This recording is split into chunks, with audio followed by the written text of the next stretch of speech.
Praise lord madam, అందరికీ వందనాలు. ఆ దేవాదేవుడు మళ్ళీ మరొకసారి మనందరం కలిసిన అవకాశం ఇచ్చినందుకు వందనాలు చెల్లించుకుంటూ, ఈరోజు మూలవాక్యం చూస్తే యాకోబు గారు రాసిన పత్రిక 5వ అధ్యాయం 1 నుంచి 2 వచనాలు. యాకోబు రాసిన పత్రిక 1వ వచనం నుంచి 2వ వచనం వరకు. ఇదిగో ధనవంతులారా, మీ మీదకి వచ్చాడు ఉపద్రవములను గూర్చి ప్రలాపించుడు ఏడుడి, మీ ధనము చెడిపోయెను, మీ వస్త్రముల చిమ్మట కొట్టివేసెను. ఇదిగో ధనవంతులారా, మీ మీదకి వచ్చాడు ఉపద్రవమును గూర్చి ప్రలాపించి ఏడుడి, మీ ధనము చెడిపోయెను, మీ వస్త్రములు చిమ్మటలు కొట్టి పుట్టినవాయెను. మహాపరిషుతును ప్రేమమడే మా తండ్రి, ఇంతవరకు క్షేమంగా కాపాడిన పరమేశ్వర స్తుతినైన వందనాలు. భయంకరమైన ఎండ వేడి గాల్పుల తండ్రి, దయగల మా ప్రభు నీ రెక్కల చాటును భద్రపరిచే తరుణం మాకు అనుగ్రహించినట్టు వందనాలు. నాయన ఇప్పటి వరకు నాయన కొంత డిస్టర్బెన్స్ వచ్చినప్పటికీ నాయన పరిస్థితులు నీ చేతిలో తీసుకున్నందుకు వందనాలు. దయగల మా ప్రభు ఆదరించి అంతవరకు మీరే తోడుగా నడిపించండి, రెక్కల చాటు మమ్మల్ని భద్రపరచండి. వాక్యం వింటున్న ప్రతి ఒక్కరికి, ధ్యానిస్తున్న నాకు నీ యొక్క పరిశుద్ధాత్మ నడిపింపు దయచేయండి. వింటున్న ప్రతి ఒక్కరికి నీ యొక్క పరిశుద్ధాత్మ దయచేసి వినగల చెవి, గ్రహించగల మనసు, ఆచరించగలిగే దయచేయండి. నన్ను ఒక బోరుగా వాడుకోండి నాయన. నీ పరిశుద్ధ గ్రంథంలోని వచనాలు నాయన ధ్యానించేటప్పుడు నీ పరిశుద్ధాత్మ ద్వారా మర్మములు బయలుపరిచి నాయన వినేవారికి నాయన ఏ ఉద్దేశంతో ఈ వచనాలు నాయన ఈ గ్రంథంలో వ్రాయించావో ఆ ఉద్దేశం వారి హృదయాలకు చేరే భాగ్యం దయచేయమని మా ప్రభువును నీ ప్రియ కుమారుడని యేసుక్రీస్తు ద్వారా వేడుకుంటున్నాం తండ్రి, ఆమేన్. ఈరోజు యాకోబు పత్రిక 5వ అధ్యాయం అంటే చివరి అధ్యాయానికి వచ్చామంటే, మనం మొదటి అధ్యాయంలో మరి దైవ సంబంధమైన జ్ఞానం గురించి, 2వ అధ్యాయంలో వివక్షత మరియు క్రియలతో కూడిన విశ్వాసం గురించి, 3వ అధ్యాయంలో నాలుక గురించి, 4వ అధ్యాయంలో మనస్సు గురించి మనం యాకోబు గారి ద్వారా పరిశుద్ధాత్మ సెలవిచ్చిన మాటలు మనం ధ్యానించుకున్నాం. ఈ 5వ అధ్యాయానికి వచ్చేటప్పటికి ఒక 4 సూచనలు చేశాడు యాకోబు గారు. ఈ 4 అంటే గుణాత్మకమైన క్రైస్తవ జీవితం కలిగి ఉండటానికి ఒక క్రైస్తవ విశ్వాసి కలిగి ఉండవలసినటువంటి లక్షణాలు. అందులో మనం ప్రారంభం నుంచి మనం గమనించినట్లయితే 1వ వచనం నుంచి 6వ వచనం వరకు కూడా ఆయన చెప్పిన మాటలు మనం గమనించినట్లయితే ధనవంతుల గురించి, అంటే ధనం కలిగి ఉండొద్దని ఆయన ఎప్పుడు కూడా చెప్పలేదు, కానీ ఆ ధనం కలిగి ఉండే సమయంలో అన్యాయ సంపాదన ఉన్నట్టయితే దాన్ని ఖండించమన్నాడు యాకోబు గారి ద్వారా దేవుడు. పరిశుద్ధాత్మ హెచ్చరిక, ధనికులకు హెచ్చరిక. ఏ ధనికులకి? ప్రపంచంలో ఉన్న ధనికులందరికీ కాదు సుమా. వాక్యం తెలిసి మరి నీతివంతమైన జీవితం జీవిస్తానని బాప్తిసం తీసుకుని రక్షింపబడి నేను క్రైస్తవుని, క్రైస్తవ మార్గంలో నడుస్తున్నాను, నేను క్రీస్తుని అంగీకరించాను, క్రీస్తుని వెంబడిస్తున్నానని చెప్పి వారితో యాకోబు గారి ద్వారా దేవుడు మాట్లాడుతూ ఉన్నాడు. విశ్వాసంలో ధనికులు గురించి ఆయన మాట్లాడుతూ ఉన్నాడు. ఇక ఆ 7వ వచనం నుంచి 11వ వచనం వరకు చూస్తే కష్టాల్లో ఓర్పు కలిగి ఉండటం చాలా ప్రాముఖ్యమైనటువంటి అంశం అని హెచ్చరిస్తూ ఉన్నాడు. దీంట్లోనే ఇదే విషయాన్ని ఆయన దీర్ఘశాంతం అని కూడా మాట్లాడటం జరిగింది. ఒక క్రైస్తవ విశ్వాసకి ఉండవలసినటువంటి ముఖ్యమైన లక్షణం దీర్ఘశాంతం. ఈ దీర్ఘశాంతం కలిగి ఉండాలని చెప్తాం, కానీ అది ఆచరణలోకి వచ్చేటప్పటికి బైబిల్ తెలుసు, గంటల తరబడి ప్రార్థన చేస్తాం, కానీ అక్కడికి వచ్చేటప్పటికి కోల్పోయేది సహనం. ఈ సహనం కలిగి ఉండటం క్రైస్తవుడి యొక్క ముఖ్య లక్షణం అని చెప్పి యాకోబు గారి ద్వారా దేవుడు హెచ్చరిస్తూ ఉన్నాడు. ఆ తర్వాత 12వ వచనానికి వచ్చేటప్పటికి ఆయన ఏం చెప్తున్నాడంటే, ఒట్టు పెట్టుకోవద్దు, నీ మాట అవునంటే అవును, కాదంటే కాదు అని చెప్పి. తర్వాత వచనాలు మనం గమనించినట్లయితే 11వ వచనం నుంచి ఆయన చెప్పినటువంటి మాటలు, వ్యాధిగ్రస్తులకు నూనె రాసి ప్రార్థన చేయటం, స్వస్థత చేకూర్చబడటం, ప్రభు వారిని లేపటం అనే అంశాన్ని మాట్లాడుతూ ఉన్నారు. ఇక చివరిగా చూస్తే నువ్వు రక్షింపబడ్డ విశ్వాసవు కాబట్టి పాపంలో కంటిన్యూ అవుతున్నటువంటి ఒక వ్యక్తిని తన పాప జీవితం నుంచి మళ్ళించి దేవుని వైపు తిప్పటానికి నువ్వు కృషి చేయవలసి ఉంది. ఈ 4 బాధ్యతలు ఏంటంటే, 1 అన్యాయపు సంపాదన విశ్వాసులు కలిగి ఉండకూడదు, 2వది దీర్ఘశాంతం కలిగి ఉండాలి, 3వది ఎవరైనా వ్యాధిగ్రస్తులైతే వాళ్ళ దగ్గరికి వెళ్ళి నూనె రాసి ప్రార్థన చేయటం, అదే విధంగా 4వది పాపులను గుణపరచడం. ఈ 4 అంశాల గురించి మాట్లాడుతున్నారు. ఒక రకంగా చెప్పాలంటే మనం ఏదైనా ఒక లెటర్ రాసినప్పుడు, ఇప్పుడైతే లెటర్స్ అనేవి లేవు, కానీ మరి మన చిన్నప్పుడు తల్లిదండ్రులు రాసిన లెటర్స్ గమనించినట్టయితే ఆ చివరి ముగింపులో పైన ఎన్ని మాటలు చెప్పినప్పటికీ కూడా చివరికి వచ్చేటప్పటికి ప్రాముఖ్యమైన అంశాలు ఏవైతే ఉన్నాయో 1-2 విషయాలు రాసి ఆ లెటర్ ముగించడం అనేది జరిగేది. అలాగే యాకోబు గారు ఈ పత్రికను ముగించేటప్పుడు ఈ 4 ప్రాముఖ్యమైన అంశాలను చెప్పి ముగిస్తూ ఉన్నారు. 1వ వచనం నుంచి 6వ వచనం వరకు మనం గమనించినట్లయితే, ఇదిగో ధనవంతులారా, మీ మీదకి వచ్చిన ఉపద్రవములను గూర్చి ప్రలాపించుడి, ఏడుడి. మీ ధనము చెడిపోయిను, మీ వస్త్రములు చిమ్మటలు కొట్టివాయను, మీ బంగారము మీ వెండియు తుప్పు పట్టినవి, వాటి తుప్పు మీ మీద సాక్ష్యముగా ఉండి అగ్ని వలె మీ శరీరమును తినివేయను. అంచె దినములందు ధనము కూర్చుకుంటే, ఇదిగో మీ చేలు కోసిన పనివారికి ఇయ్యక మీరు మోసముగా బిగబట్టిన కూలి మొర్రపెట్టుతున్నది. మీ కోతవారి కేకలు సైన్యములకు అధిపతి ప్రభువు యొక్క చెవుల్లో చూచి ఉన్నవి. మీరు భూమి మీద సుఖముగా జీవించి భోగాసక్తులై వదదినమందు మీ హృదయములను పోషించుకుంటుంది. మీరు నీతిమంతుడైన వారికి శిక్ష విధించి చంపుదురు, అతడు మిమ్మను ఎదిరింపడు.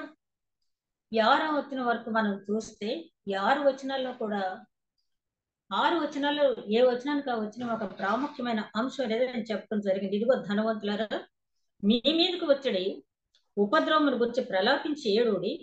మీ ధనము చెడిపోయిను, మీ వస్త్రములు చిమ్మట కొట్టినవాయిను, మీ బంగారమును మీ వెండిను తుప్పు పట్టినవి, వాటి తుప్పు మీ మీద సాక్ష్యముగా ఉండి అగ్ని వలె మీ శరీరమును తినివేయును.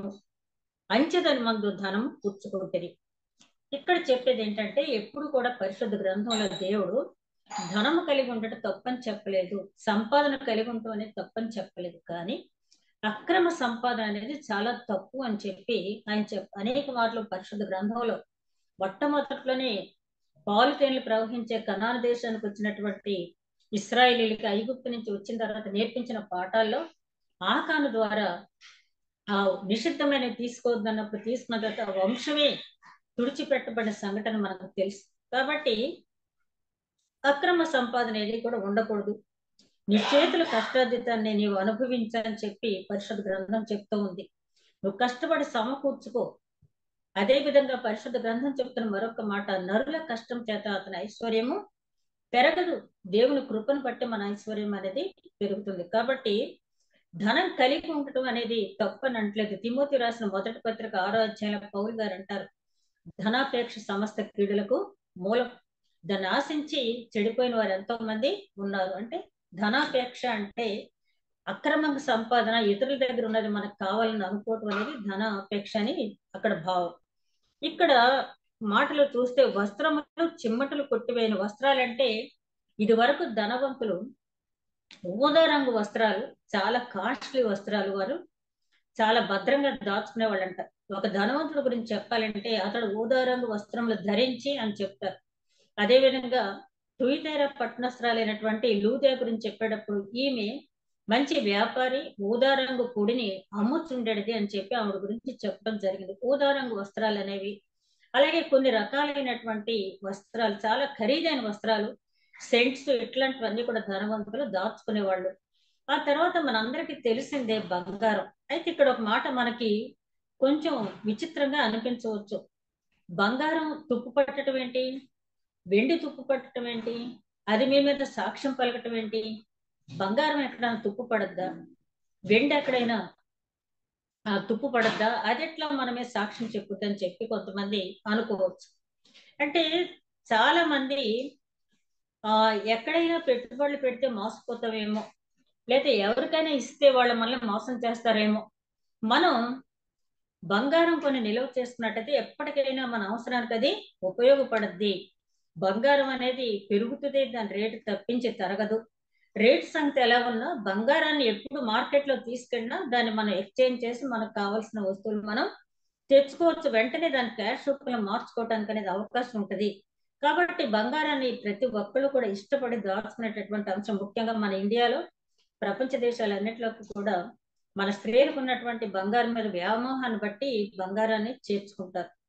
అయితే ఆయన చెప్తున్నది ఏంటంటే, ఆ బంగారం నీకు చాలా అవసరానికి అడ్డుకుంటుందని చెప్పి నువ్వు దాచుకుంటావు. కానీ ఆ బంగారం కూడా నీకు పనికి రాదని చెప్తూ, మరి సామెత గ్రంథం 10వ అధ్యాయం 2వ వచనంలో చూస్తే, భక్తిహీనుల ధనం వారికి లాభము కాదు అంటాడు. అంటే ధనం కూర్చుకోవచ్చు, భక్తిహీనుల ధనం అంటే అక్రమ సంపాదనతో మనం సంపాదించినటువంటి ధనం ఎప్పటికీ కూడా లాభాన్ని మనకి చేకూర్చి పెట్టదని చెప్పి చెప్తున్నాడు ఆయన. భక్తిహీనుల ధనం ఎప్పటికీ కూడా వారికి లాభం కాదు. లాభం ఎందుకు కాదు? కోట్ల కొద్ది డబ్బు సంపాదించినప్పుడు మేడమెద్దలు కొనుక్కోవచ్చు, వస్తువాహనాలు కొనుక్కోవచ్చు, లేదంటే ఇంకా ఇంకా చాలా మనం సమకూర్చుకోవచ్చు. లాభం కాదంటే ఏంటి? లాభం కాదు అంటే పౌలు గారు ఫిలిప్పీలు రాసిన పత్రిక 1వ అధ్యాయం 23వ వచనంలో ఆయన అంటాడు కదా, బ్రతుకుట క్రీస్తే, చావు అయితే లాభము అంటాడు. అంటే ఆయనకు చావు లాభం. ఎలాగంటే ఆయన చనిపోతే దేవుడి దగ్గర ఉంటాను అనే ఒక నిరీక్షణ, జీవంతో కూడా నిరీక్షణ ఆయనకు ఉంది. కాబట్టి నేను ఇక్కడి నుంచి వెళ్ళిపోతే దేవుడి దగ్గర ఉంటుంది, నాకు లాభం అంటుంది. కానీ భక్తిహీనుల ధనం అనేది వాళ్ళకి లాభం అనేది కాదు. ఎందుకంటే వారు అక్రమంగా సంపాదించినటువంటి సంపాదన ఈ లోక సంబంధంగా లాభం అయితే అయి ఉండొచ్చు, ఈ లోక సంబంధంగా వారి పేరు ప్రతిష్టలు తెచ్చిపెట్టవచ్చు, ఈ లోక సంబంధంగా అనేక భోగభాగ్యాలు వారు అనుభవించవచ్చు. కానీ అది ఎప్పుడు లాభం కాదు అంటే ఉగ్రత దినమందు, తీర్పు దినమందు అది మంచిది కాదు. దానివల్ల ఏమి కూడా ప్రయోజనం అనేది లేదు. అందుకని అంటాడు, నీతి మరణం నుండి రక్షించును. అదే వచనంలో క్రింది వచనం, నీతి మరణం నుంచి రక్షించును. అంటే నువ్వు బంగారం ఎంత దాచుకున్నా, లేకపోతే వాల్యుబుల్ గూడ్స్ నువ్వు ఎన్ని దాచుకున్నా కూడా అక్కడ ఆ తీర్పు తీర్చే సమయంలో దేవుని ఉగ్రత నుంచి నువ్వు బయటపడటానికి నువ్వు దాచుకున్న ఈ లోక సంబంధమైన ధనం గాని, లోక సంబంధమైన ఆస్తి గాని ఏది కూడా నిన్ను మరణం నుంచి రక్షించలేదు. నీతి మాత్రమే నిన్ను రక్షిస్తుంది. అదే విధంగా 11వ అధ్యాయం 4వ వచనంలో కూడా చూస్తే, సామెతల గ్రంథం 11వ అధ్యాయం 4వ వచనంలో చూస్తే, ఉగ్రత తినుమన ఆస్తి అక్కరకు రాదు, నీతి మరణం నుంచి రక్షించును. నువ్వు ఎంత ఆస్తి సమకూర్చుకున్నా దేవుని ఉగ్రత అనేది బయలుదేరినప్పుడు నీ ఆస్తులన్నీ కూడా మైనవలాగా కరిగిపోతాయి తప్పించి, ఆ యెహెజ్కేలు గ్రంథంలోనూ యెషయా గ్రంథంలో కూడా ఉంటాయి కదా, ఆ బంగారు వస్తువులు తీసుకొచ్చి వీధుల్లో పారబోసేస్తారంట ఆ టైంలో. వాటి వల్ల, ఎందుకంటే అవే సాక్ష్యం పలుకుతాయంట వీళ్ళ అక్రమ సంపాదన. మనం కూడా చూస్తూ ఉంటాం చాలా సార్లు, అక్రమంగా సంపాదించి ఆ గన్ని బ్యాగ్స్ లోనో అక్కడ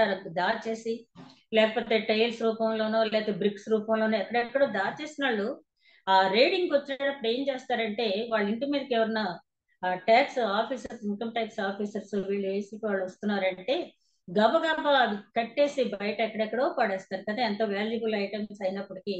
సరే తర్వాత చూసుకుందాం అని చెప్పి, ఎందుకంటే అవి వీళ్ళ మీద సాక్ష్యం పలుకుతాయి, నీ అక్రమ సంపాదన ఇది అని చెప్పి. వచ్చిన ఈ లోక సంబంధమైన అధికారులు భయపడిన వాళ్ళ పారేస్తున్నావు కదా, మరి దేవుని దగ్గర నువ్వేమీ దాచలేవు కదా. నువ్వు రోడ్డు మీద పడేసినా, నువ్వు ఎక్కడ పడేసినా నీ అక్రమ సంపాదన అంతా కూడా దేవుడికి తెలుసు. కాబట్టి అదే నీ మీద సాక్ష్యం పలుకుతుందని చెప్పి చెప్తున్నారు. ఉగ్రత దినమందు నీ ఆస్తి అక్కరకు రాదు. అందుకనే హవాయి అనే దేశానికి వెళ్ళినప్పుడంట ప్రొటెస్టెంట్స్ సువార్థికులు అక్కడికి వెళ్ళి ప్రకటించిన ప్రకటన అంటే చాలా ఉంది. అందులో ముఖ్యమైన అంశం ఏంటంటే, ఒక దేశ భద్రత మనం దేవునిపై ఆధారపడుటను బట్టి, మనలో ఉన్న దేవుని నీతిని బట్టి ఉంటుంది. ఒక దేశానికి భద్రత అంట మనం దేవుని మీద ఆధారపడటాన్ని బట్టి, అదే విధంగా మనలో ఉన్న నీతిని బట్టి ఆ దేశ భద్రత అనేది ఉంటుంది. అదే ఇదే దాన్ని తీసుకునే కదా గాంధీ గారు కూడా ఒక పోయం రాశారు, ఎంతమంది సత్యవంతులు ఉంటే అంత ఆ దేశం భద్రంగా, స్ట్రాంగ్ పిల్లర్స్, సత్యం అనే పిల్లర్స్ మీద ఆధారపడి ఉంటుంది. పోయం కూడా రైట్ నేషనల్ అని చెప్పి వాళ్ళు ఈ ప్రసంగం చేస్తున్నప్పుడంట హవాయి దేశంలో విన్న చాలా మంది వాళ్ళ మనసులు మార్చుకుని, వారి జీవితాలు మార్చుకుని వారు బాప్తిసం పొందారట. మరి పేతురు గారు రాసిన 2వ పత్రికలో మనం గమనించినట్లయితే అక్కడ 3వ అధ్యాయం 13వ వచనం, క్రొత్త భూమి క్రొత్త ఆకాశంలో నీతి నిలుస్తుంది. మనందరికీ తెలుసు, యెషయా గ్రంథంలో ఉంది ఇది, అదే విధంగా మళ్ళీ ప్రకటన గ్రంథంలో ఉంది, పేతురు గ్రంథంలో కూడా క్రొత్త ఆకాశము క్రొత్త భూమి గురించి చెప్పబడింది. ఆ క్రొత్త ఆకాశంలో, ఆ క్రొత్త భూమిలో ఎవరు జీవించగలరు, ఎవరు నిలబడగలరు అంటే నీతి నిలుస్తుంది. అంటే నీతి అంటే అక్కడ నీతిమంతులు అక్కడ నిలబడతారు. అంతే తప్పించి నువ్వు బస్తాలు బస్తాలు బంగారం చేకూర్చుకున్నా, నువ్వు లేకపోతే వాల్యుబుల్ వస్తువులు నువ్వేమన్నా సమకూర్చుకున్నా కూడా అది నిన్ను నిలబెట్టి అదేమి కూడా కాపాడే స్థితిలో ఉండదు. ముఖ్యంగా క్రైస్తవ విశ్వాసులతో యాకోబు గారు మాట్లాడుతున్నారు. పరిశుద్ధాత్ముడు యాకోబు గారి ద్వారా మాట్లాడిస్తూ ఉన్నాడు. మనం చూస్తూ ఉంటాం చాలా సార్లు క్రైస్తవ అధికారులు పట్టుబడి ఈ రైడ్స్ లో చాలా సార్లు పట్టుబడి శిక్షకి గురవుతూ ఉంటారు. చాలా మంది మన క్రైస్తవులే అంటారు ఏంటంటే, లోకంలో ఎంతో మంది వీరికంటే ఎక్కువ అక్రమ సంపాదన ఉన్న వాళ్ళు ఉన్నారు, వీరికంటే అక్రమాలు చేసిన వాళ్ళు ఉన్నారు, వీరికంటే చాలా ఘోరంగా సంపాదించిన వాళ్ళు ఉన్నారు, ఏంటో వీళ్ళనే పట్టుకుంటారు, వీళ్ళనే శిక్షిస్తారని. లోకరీత్యా చూస్తే అడిగితే ఏమంటారంటే అధికారులకి సంవత్సరానికి ఇన్ని కేసులు పట్టుకున్నామని ఏదో టార్గెట్ ఉంటుందంట.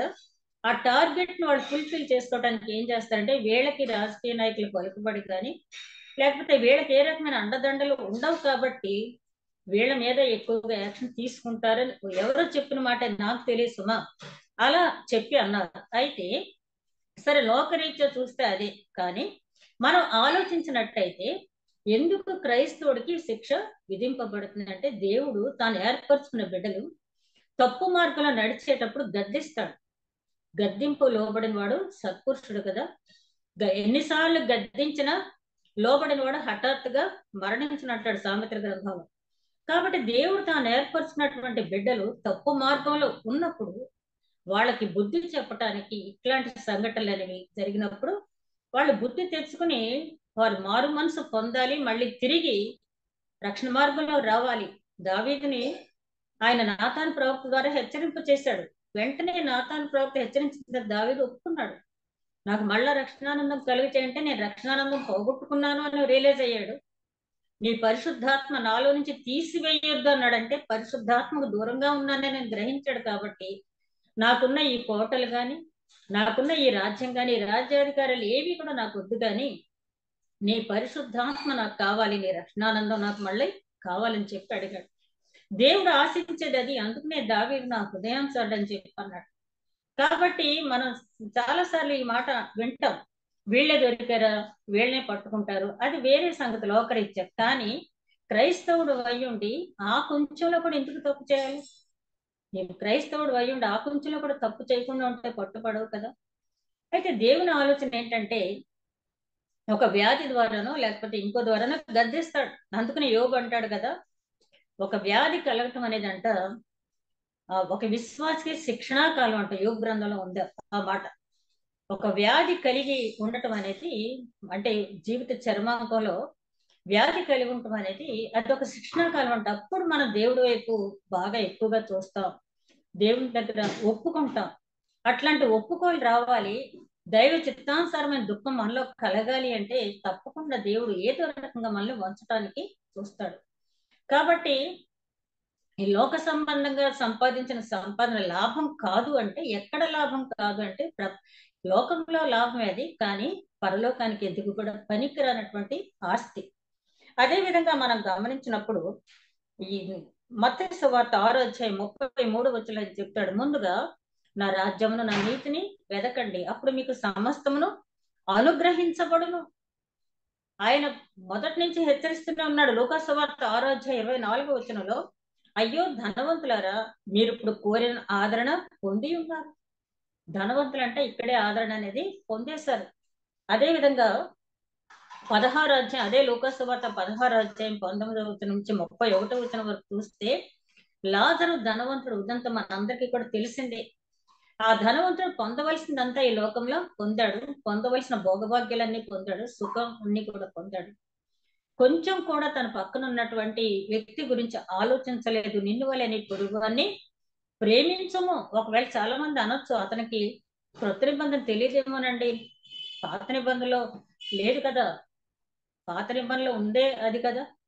ద్వితీయోపదేశకాండం చాలా స్పష్టంగా ఉంది, నీ పొరుగువాడిని ప్రేమించమని చెప్పి.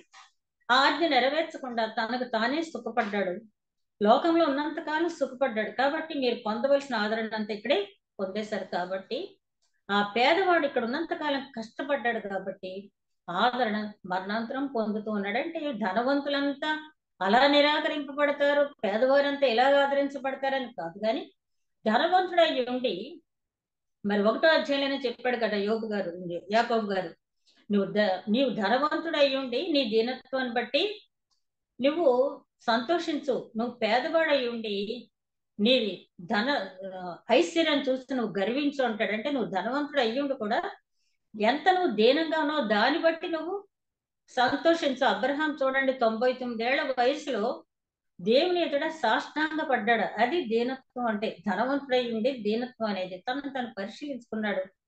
దేవుని ఎదుట అంతకు ముందు మరి హాగర్ విషయంలో తప్పు చేశాడు కాబట్టి దేవుని సన్నిధిలో సాగిలి పడ్డాడు. 99 ఏళ్ల వయసులో సాగిలి పడ్డాడు. తను చేసిన తప్పును అక్కడ మాటల్లో చెప్పకపోయినా తన సాగిలి పట్టడం ద్వారా ఒప్పుకున్నాడు. అదేవిధంగా పేదవాడు అయ్యుండి కూడా తన ఐశ్వర్యాన్ని బట్టి సంతోషించవచ్చు. ఒకవేళ ఈ లోకంలో ఒక పూట భోజనం చేసి ఉండొచ్చు, కానీ దేవుణ్ణి కలిగి ఉన్న విధానాన్ని బట్టి, దేవుని ఆజ్ఞలు నెరవేర్చడం బట్టి, అతని జీవన విధానాన్ని బట్టి, దేవుడు మెచ్చే రీతిలో అతను జీవించే విధానాన్ని బట్టి అతడు ఐశ్వర్యవంతుడని భావించవచ్చు. అందుకనే మత్తయి సువార్త ప్రారంభంలోనే కొండ మీద ప్రసంగంలోనే ఆయన చెప్పాడు, ఏమి తిందుమో ఏమి త్రాగుదు అని మీరేమి చింతించవద్దు, ముందు నా రాజ్యమును నా నీతిని వెదకండి, అప్పుడు మీకు సమస్తమును అనుగ్రహించబడును అని చెప్పడం అనేది జరిగింది. కాకోలంతో ఆహారం పంపించి పోషించే దేవుడు మనకున్నాడు. పగలు మేఘస్తంభంగా రాత్రి అగ్ని స్తంభంగా నడిపించే దేవుడు ఉన్నాడు. ఆకాశం నుంచి మన్నా కురిపించే దేవుడు ఉన్నాడు. బండ నుంచి నీటిని ప్రవహింప చేసే దేవుడు మనకు ఉన్నాడు. కాబట్టి ఈ లోక సంబంధమైన విషయాలు ఎంతసేపు తలమునకలై ఉంటే నీ జీవితం అంతా కూడా, నాకు అనిపిస్తుంది, చాలా మంది వెస్టర్న్ కంట్రీస్ లో చెప్తూ ఉంటారు, ఎన్నో $1,000,000 కోట్లు సంపాదించేశారు, 50% దాన ధర్మాలకు ఇచ్చేస్తారని చెప్పి వాళ్ళ గురించి చాలా గొప్పగా చెప్తారు. అసలు అక్రమ సంపాదించడం ఎందుకు, అందులోంచి మళ్ళీ సగం పేదవాళ్ళకి మరి కొంతేమో దేవుడికి ఇవ్వటం ఎందుకు? సరైన సంపాదన సక్రమంగా సంపాదిస్తే ఈ ఇన్ఫ్లేషన్ లేకపోతేనేమో ఇట్లాంటి పరిస్థితులు, రూపీ వాల్యూ పడిపోవటాలు ఇవన్నీ కూడా ఉండవు కదా. అందరూ కూడా నీతి నియమాలతో సంపాదించినప్పుడు దేశం చాలా సుభిక్షంగా ఉంటుంది. అక్రమ సంపాదించిన తర్వాత నువ్వు 50% ఎవరికి ఇస్తే ఏంటి, దాన ధర్మాలు చేస్తే ఏంటి, నువ్వు సంపాదించిన సంపాదన అక్రమమైందా సక్రమమైందా అని చెప్పి దేవుడికి ఎప్పుడైనా లెక్క చెప్పాలి. ఒకవేళ నేను 50% నేను ఇతరులకు ఇచ్చాను ప్రభు అంటే ఆ 50% గురించి దేవుడికి ఏమి మినహాయింపు అనేది ఇవ్వడు. నువ్వు అక్రమంగా సంపాదించి ఇతరులకు ఇమ్మని చెప్పలేదు, కానీ నువ్వు నీటితో సంపాదించింది నీ చేతుల కష్టార్జితలు ఎంత ఇవ్వగలిగితే అంతే నువ్వు ఇమ్మని దేవుడు చెప్తూ ఉన్నాడు. కాబట్టి ధనవంతులారా తస్మాత్ జాగ్రత్త అని చెప్పి యాకోబు గారు ఆ రోజుల్లోనే ఈ పత్రిక రాసే టైంకి ధనవంతులు అనేక మందిని పరిశీలించి ఆయన చెప్పింది ఏంటంటే, మీరు చాలా జాగ్రత్తగా ఉండండి, మీరు కూర్చునే ధనం ఏది కూడా పరలోక రాజ్యానికి మీకు పనికి రాదని చెప్తున్నారు. అదే విధంగా 4వ వచనంలో చూస్తే, ఇదిగో మీ చేలు కోసిన పనివారికి ఇయ్యక మీరు మోసంగా బిగబట్టిన కూలి మొర్రపెట్టుతున్నది. చాలా మందికి ఉంటుంది అలవాటు, చాలా మందికి ఉంటుంది. నేను ఒకసారి ఒక జూనియర్ డాక్టర్తో మాట్లాడుతూ ఉంటే ఆ డాక్టర్ గారు ఒక హాస్పిటల్లో పనిచేసి మానేసి వేరే వెళ్ళిపోయారు. ఆయన పనిచేసింది ఒక క్రిస్టియన్ హాస్పిటలే. ఏంటి ప్రాబ్లం అంటే, చాకరీ చేయించుకుంటారు, కనీసం నెల వచ్చేటప్పటికి శాలరీ ఇవ్వరు. ఎప్పుడో జనవరి నెల జీతం ఉందంటే ఏప్రిల్లో ఇస్తారు, ఒక 2 నెలల వరకు మనకు శాలరీ ఇవ్వరు. ఇక మేము పడలేక వెళ్ళిపోయామని చెప్పా డాక్టర్ గారు చెప్తూ ఉన్నారు. అది క్రిస్టియన్ హాస్పిటల్. అది ఏం చెప్తాం దానికి, మనకంత వాక్యం తెలుసు. నీ కూలి మొరపెట్టకూడదు, అది ఎక్కడికి వెళ్ళిపోద్దంట, సైన్యములకు అధిపతి యొక్క ప్రభు యొక్క చెవులలో చొచ్చి ఉన్నది. ఎంత ఘోరమైనటువంటి అంశం. మరి బోయని చూస్తాను, ధనవంతుడు అతడు, కానీ ఎంత ఉదారంగా ఆ రూతు అక్కడికి పనులు ఏరుకోవటానికి వెళ్ళినప్పుడు ఆవిడ కోసం కొన్ని వదిలిపెట్టండి అన్నాడు. యెహోవా మీకు తోడై ఉండును గాక అని చెప్పి వాళ్ళని దీవించినప్పుడు ఆ పనివారు కూడా తిరిగి బోయను దీవించినట్టుగా రూతు గ్రంథాలను చూస్తా. అంటే మన పనివారు కూడా మనల్ని దీవించే స్థితిలో మనం ఉండాలి. బోయజ్ వెళ్ళి అంటాడు కదా, యెహోవా మిమ్మల్ని ఆశ్రయించను గాక అంటే, యెహోవా మీకు తోడే పరస్పరం దీవెనలు. యజమాని వాళ్ళని దీవించాడు, వాళ్ళు తిరిగి యజమాని దీవించారు. అంటే మనం ఉండే విధానాన్ని బట్టి మన దగ్గర పనిచేసే వారి దగ్గర నుంచి దీవెనలు అందుకుంటున్నామా, లేదా మన దగ్గర పనిచేసే వాళ్ళ దగ్గర నుంచి శాపాన్ని అందుకుంటున్నాము. ఒకవేళ మనం ముఖం మీద అనలేకపోవచ్చు, వాళ్ళు పెట్టుకునే మొర ఎక్కడికి వెళ్ళిపోతుందంటే సైన్యములకు అధిపతియగు యెహోవా సన్నిధికి వెళ్ళిపోతుంది. ఒకవేళ నువ్వు క్రైస్తవ విశ్వాసిని అని చెప్పి బయట ప్రపంచంలో మంచి పేరు నువ్వు తెచ్చుకుని ఉంటే ఉండొచ్చు, కానీ నీ దగ్గర పనిచేసే వారు నీ గురించి మొరపెట్టే పరిస్థితి ఇప్పుడు కూడా రానివ్వకూడదు. ఒక క్రైస్తవ విశ్వాసి కాబట్టే ఈ విధంగా నాకు రావాల్సిన దానికంటే ఎక్కువ ఇచ్చి సంతోషంగా నన్ను చూస్తున్నారు అనే సాక్ష్యం నీ గురించి, నా గురించి, ఇక్కడ వాక్యం వింటున్న ప్రతి ఒక్కరి గురించి, అదే విధంగా ప్రత్యక్షంగా పరోక్షంగా వింటున్న ప్రతి ఒక్కరికి కూడా యాకోబు గారు ఈ రోజు పత్రిక ద్వారా హెచ్చరిస్తున్నారు. చాలా మంది లాజిక్ ఏంటంటే, నిజమే ముందు డబ్బు ఇస్తే పని వాళ్ళు కూడా మనల్ని ఇబ్బంది పెడుతున్నారని కాదంటలేదు. ఇబ్బంది పెడితే అది వాళ్ళకే వదిలేద్దాం, కనీసం నెలాకనైనా వాళ్ళకి డబ్బు ఇవ్వాలి. చాలా మంది ఏమంటారంటే వాళ్ళ చుట్టూ మన చేతిలో ఉండాలి తప్పించి ఇవ్వకూడదు. ఇవ్వకూడదంటే ఏ రోజు కూలి ఆ రోజు తీసుకెళ్లి పొట్ట పోషించుకునే వాళ్ళకి నువ్వు 2 నెలల తర్వాత 3 నెలల తర్వాత డబ్బు ఇస్తే వాళ్ళు ఎలాగ బ్రతకగలరు? అందుకని చాలా చిన్న చిన్న విషయాలు కూడా యాకోబు గారు ఒక క్రైస్తవ విశ్వాసి అక్రమ సంపాదన కలిగి ఉండకూడదు. రెండోది, నీ దగ్గర పనిచేసే వారి మొర్ర ఎప్పుడు కూడా నీ పక్షాన దేవుని సన్నిధికి చేరకూడదు. నీ గురించి మంచి సాక్ష్యం నీ దగ్గర పనిచేసే వాళ్ళు ఇవ్వాలి తప్పించి ఏం లాభం అంటే కోటీశ్వరుడే కానీ ఇంట్లో పని వాళ్ళని చాలా మందిని చూసాను నేను. మరి ఆ స్థితికి వెళ్ళేటప్పటికి అలాంటి మనసు వచ్చేస్తే ఏంటో గాని అక్కడికి వెళ్ళేటప్పటికి మాత్రం పని వాళ్ళని చాలా నీచంగా చూస్తారు.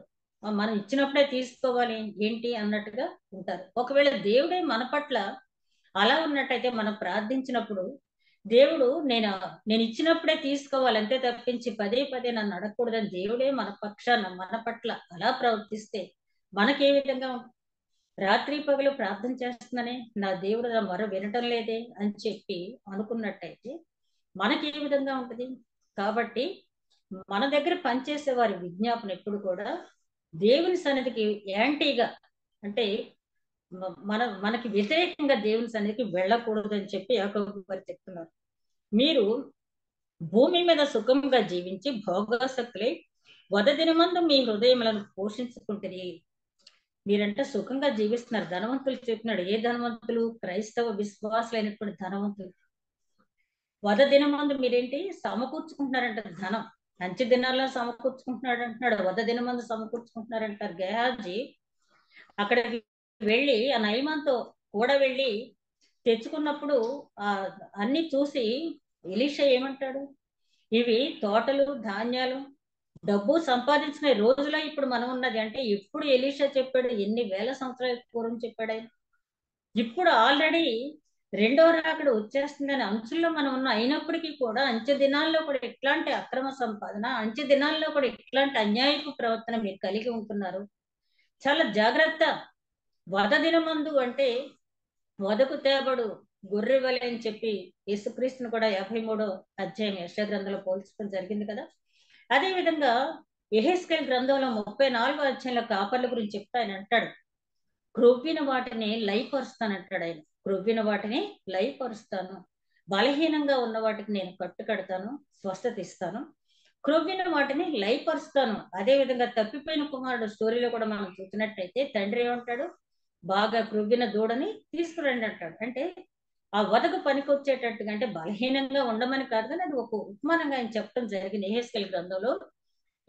క్రొవ్విన వాటిని లయపరుస్తానంటే చేయవలసిన డ్యూటీ చేయకుండా, కాపరిగా నీకు అప్పచెప్పిన పని నువ్వు చేయకుండా నీ ఇష్టం వచ్చినట్టు ఉన్నట్టయితే నన్ను ఎవరేం చేస్తారు అని చెప్పి విర్రవీగినట్టయితే ఆ గుణం ఉన్నప్పుడు నేను అట్లాంటి కాపరిని లయపరుస్తాను, బలహీనంగా ఉన్న గొర్రెల్ని నేను స్వస్థపరుస్తాను అంటున్నాడు. కాబట్టి మనం దేవుని యందు భయభక్తులు కలిగి వినయ విధేయతలతో ఉన్నామా, లేదా నన్ను ఎవరేం చేస్తారులే అన్న రీతిలో ఉన్నామా? ఎప్పుడు కూడా మనం వాక్యం ద్వారా పరిశీలించుకోవాల్సిన వారు ఉన్నాం.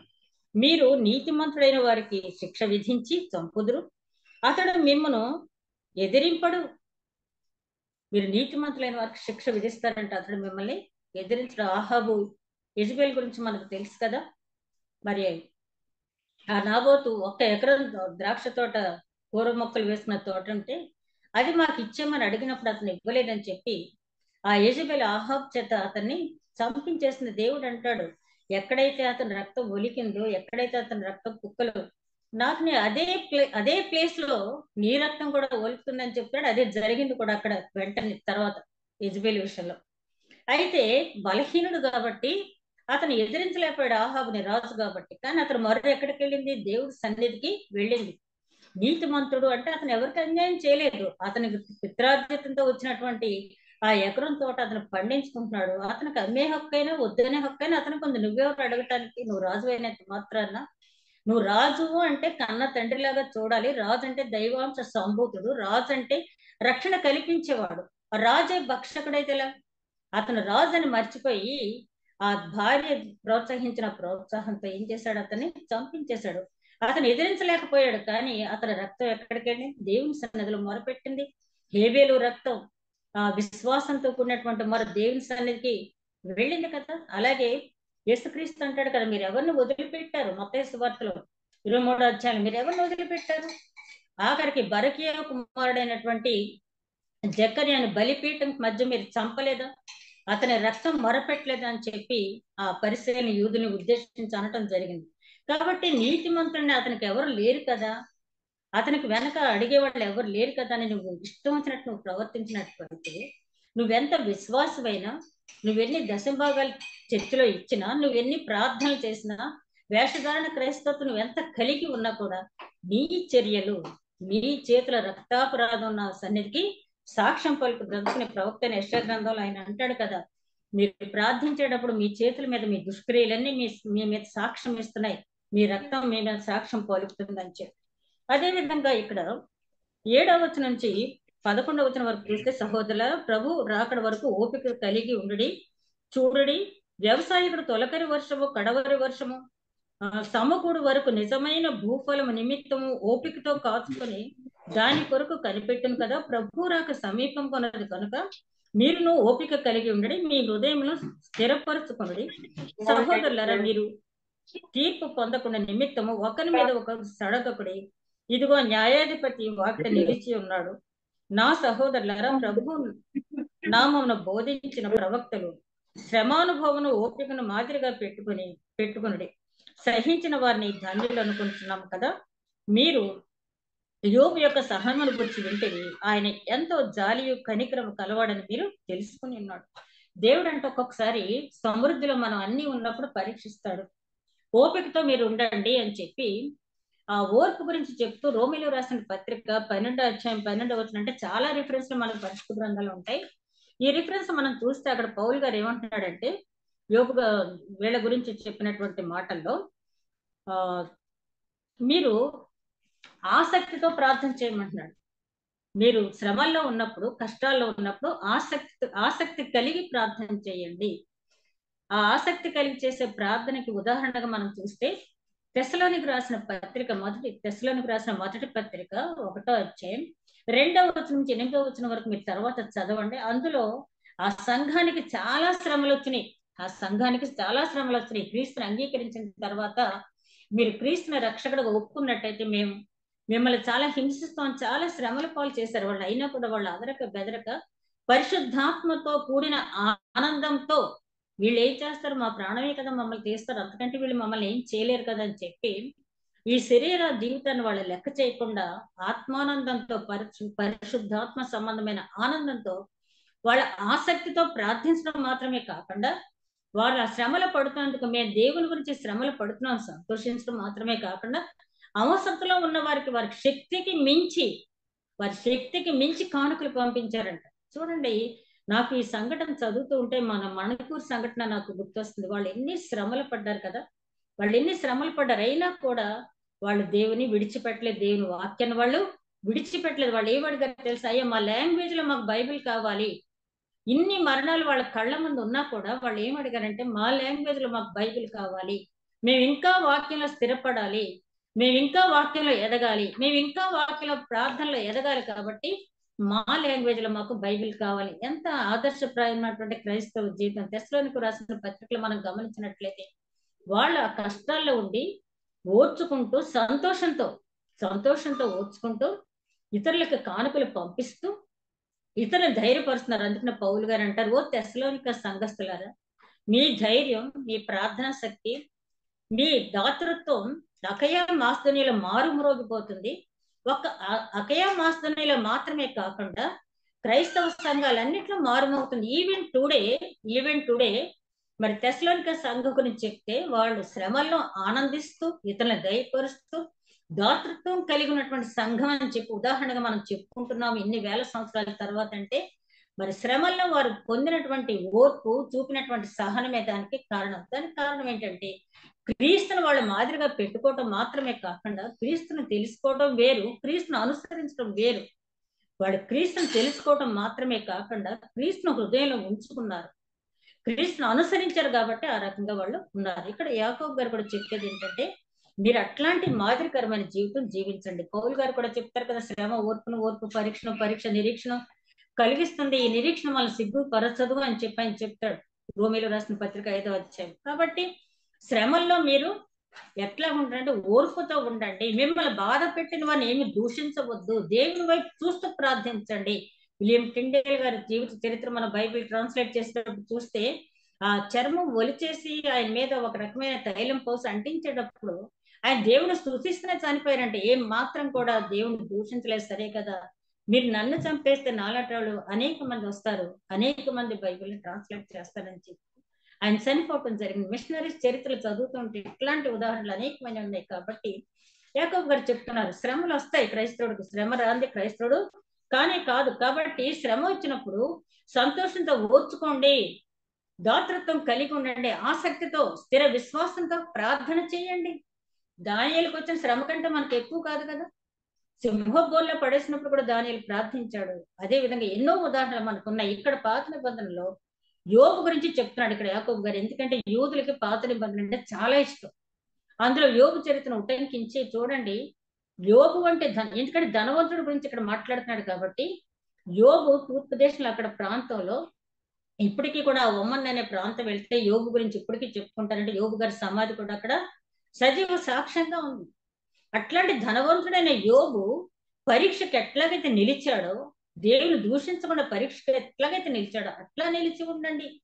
రెండింతల ఆశీర్వాదం అంటే భూమి మీద కాదు కానీ మీరు పరలోకంలో పొందుతారని చెప్పి యాకోబు గారు చెప్తూ ఉన్నారు. అదే విధంగా 12వ వచనానికి వచ్చేటప్పుడు ఆయన అంటాడు మీరు అవునంటే అవును, కాదంటే కాదు, అంతే తప్పించి మీరు ఒట్టు అనేది పెట్టుకోవద్దని చెప్పంటున్నాడు. ఆ తర్వాత మనం 13వ వచనం నుంచి చూసినట్టయితే నా సహోదరులారా ముఖ్యమైన సంగతి ఏమనగా ఆకాశం తోడని కానీ భూమి తోడని కానీ మరి దేని తోడని కానీ ఒట్టు పెట్టుకొనక మీరు తీర్పు పొందకుండా కాకుండానట్లు అవునంటే అవును, కాదంటే కాదు అని ఉండవలను. ఇది మనకు మత్తయి సువార్తలో ప్రారంభంలో చెప్పాడైనా ఒకవేళ ఎవరైనా చూపిస్తే 4 వేలు మన వైపు చూపిస్తేనే తీర్పు తీర్చే పని మనకు కాదు. ధర్మశాస్త్రాన్ని నువ్వు తీర్పు తీర్చేవాడు కాదు. అసలు యేసుక్రీస్తే మొదటి రాకడలో తీర్పు తీర్చలేదు. ఆయన తీర్చడానికి యూదా గోత్రపు సింహంగా ఆయన వస్తాడు తర్వాత సంగతి. అట్లాంటప్పుడు నువ్వెంత నేనెంత తీర్పు తీర్చాను కాబట్టి తీర్పు అనేది తీర్చకూడదు. మీలో ఎవరికైనా శ్రమ సంభవించినా అతడు ప్రార్థన చేయవలను, ఎవరైనా సంతోషం కలిగిన కీర్తనలు పాడవలను. మీలో ఎవడైనా రోగి అయి ఉన్నాడా అతడు సంఘపు పెద్దలను పిలిపించవలను, వారు ప్రభు నామన అతడికి నూనె రాసి అతని కొరకు ప్రార్థన చేయవలను. విశ్వాస సహితమైన ప్రార్థన రోగిని స్వస్థపరచును, ప్రభు అతను లేపును. అతడు పాపములు చేసిన వాడైతే పాప క్షమాపణ పొందును. ఈ వాక్యం మనందరికీ తెలిసింది. ఎవరికైనా బాగుండనప్పుడు వెళ్ళి నూనె రాసి ప్రార్థన చేస్తారు, పెద్దలు పిలిపించుకుంటారు. అయితే ఇప్పుడున్న పెద్దలు దేవుని వాక్యంలో ఎంతవరకు లోతుగా ఉన్నారు, ప్రార్థన అనుభవం ఎంత ఉంది, సంఘాల్లో ఉన్న పెద్దల గురించి మనం ఎంత తక్కువ మాట్లాడుకుంటే అంత మంచిది కదా. మరి అప్పుడున్న పెద్దలను బట్టి ఆయన చెప్పింది ఏంటంటే పెద్దలను పిలిపించండి, నూనె రాసి ప్రార్థించండి. నూనె రాసి ప్రార్థన చేయడం అక్కడ అర్థం ఏంటంటే బైబిల్ స్టడీలో చూసినప్పుడు అక్కడ ఉన్నది ఏంటంటే ఆ నూనె రాసినప్పుడు ఎలాగైనా ఆ శరీరానికి మనసుకి నెమ్మది కలుగుతుంది. అవతల అతను చెప్పే మాట వినటానికి సంసిద్ధుడు అవుతాడు ఆ రోగి. కాబట్టి అప్పుడు ప్రభు వాక్యం నువ్వు చెప్పు. ఆ నూనె రాస్తూ అతనికి స్వస్థత ఇస్తూ శాంతన పరుస్తూ, స్వస్థత ఇచ్చేది మనం కాదు దేవుడు, అతనికి నూనె రాచి కంఫర్టబుల్ గా అతను వాక్యం వినేటట్టుగా చేసి వాక్యోపదేశం చేయి. ఆ వాక్యం వినటం ద్వారా అతను మారు మనసు పొంది రక్షణ మార్గంలోకి వస్తాడు. ఆ స్వస్థత అనేది దేవుడు ఇస్తాడు, ప్రభు అతన్ని లేపునంతే తప్పించి ఆ నూనెలో ఏమి లేదు. ఈ ఒక్క మాట పట్టుకుని ఈవేళ డబ్బాలు పెద్ద పెద్ద డ్రమ్స్ గ్యాలన్స్ కొబ్బరి నూనె అమ్మేసుకుంటున్నారు. ఏంటంటే ఆ నూనెలో ఏదో ఉందని. కర్చీఫ్లు కూడా అలాగే మొదలు పెట్టారు కదా, నూనెలో ఏమీ లేదు, కర్చీఫ్లో ఏమీ లేదు. అయితే ఒక రోగి దగ్గరికి వెళ్ళి మనం టచ్ చేసి నూనె రాసినప్పుడు అతను కంఫర్ట్ గా ఫీల్ అవుతాడు. కాబట్టి ఆ నూనె రాసి అతను ఆ కంఫర్ట్ జోన్ లో ఉన్నప్పుడు మనం వాక్యం చెప్పడం అనేది మంచిది. అదునేరికి విద్య పదునేరికి వ్యవసాయం అంటారు కదా, అలాగే మనం అతన్ని మంచిగా ముందు మన వైపు తిప్పుని మోటివేట్ చేసి వాక్యం చెప్పాలి. వాక్యం చెప్పాలంటే ముందు పెద్దలకు వాక్యం రావాలి. అదే విధంగా ఒకవేళ అతను చేసిన పాపాలు ఉంటే క్షమించబడతాయి. చాలా మంది ఈ వాక్యాన్ని కూడా చాలా తప్పుగా అర్థం చేసుకుంటారు. ఎన్నో పాపాలు చేస్తేనే వ్యాధులు వస్తాయని. ప్రవక్త అయిన ఎలీషా కంటే గొప్పవాళ్ళం కాదు కదా మనం. మరి అగ్ని రథాలని ఆకాశంలో చూసినటువంటి వ్యక్తి, ఆయనే చివరి రోజులో మంచం పట్టి చనిపోయాడు. వ్యాధి అనేది శరీరానికి వచ్చే వ్యాధి ఆ పాపానికి సంబంధం కాదు. కొన్ని వ్యాధులు కోర్స్ పాపం వల్ల వచ్చే వ్యాధులు ఎక్కడైనా ఒకటి రెండు ఉండొచ్చు. అయితే పౌలు గారు చాలా చక్కటి వివరణ ఇచ్చాడు. మీ తర్వాత చూడండి, కొరింథీయులకు రాసిన మొదటి పత్రిక 11 అధ్యాయం 29 వచనం 30 వచనం చూస్తే, ఎవరైనా దేవుడిని సరిగ్గా అర్థం చేసుకోకుండా, క్రీస్తుని గురించి అర్థం చేసుకోకుండా, అదేదో ఆచారం ప్రకారం అని వచ్చి బల్ల ఆరాధనలో పాల్గొని అనాలోచితంగా ఆ శరీరం తిని ఆ రక్తాన్ని ఎవరైతే, ఆ ద్రాక్షారసాన్ని రక్తం అని భావించి ఎవరైతే తీసుకుంటారో వారు పాపం చేసినట్టు. అంటే ఒక కమ్యూననే కాదు, ఆయన ఉద్దేశం ఏంటంటే, నాకు క్రీస్తు తెలుసు, నేను క్రైస్తవుని చెప్పుకునేటప్పుడు నువ్వు క్రీస్తుని గురించి పూర్తిగా తెలుసుకో. క్రీస్తు ఎందుకు వెంబడిస్తున్నావు అంటే నీ స్వయం సాక్ష్యం ఉండాలి, నీ వ్యక్తిగత సాక్ష్యం ఉండాలి, ఎవరో చెప్పారని కాదు. ఆజ్ఞాతిక్రమం చేయకూడదు. అట్ ది సేమ్ టైం క్రీస్తుని గురించి పూర్తిగా అవగాహన చేసుకుని అప్పుడు మాత్రమే మనం దాన్ని ఆచరించాలి. క్రీస్తు నా కోసం ఈ త్యాగం చేశాడు, నా పాపాల నిమిత్తం చేశాడు.